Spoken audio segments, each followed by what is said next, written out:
منها بمخرجين نبئ عبادي أني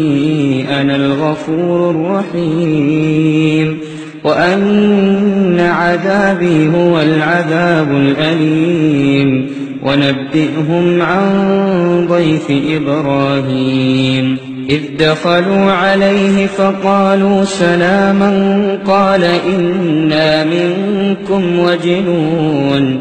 قالوا لا توجل إنا نبشرك بغلام عليم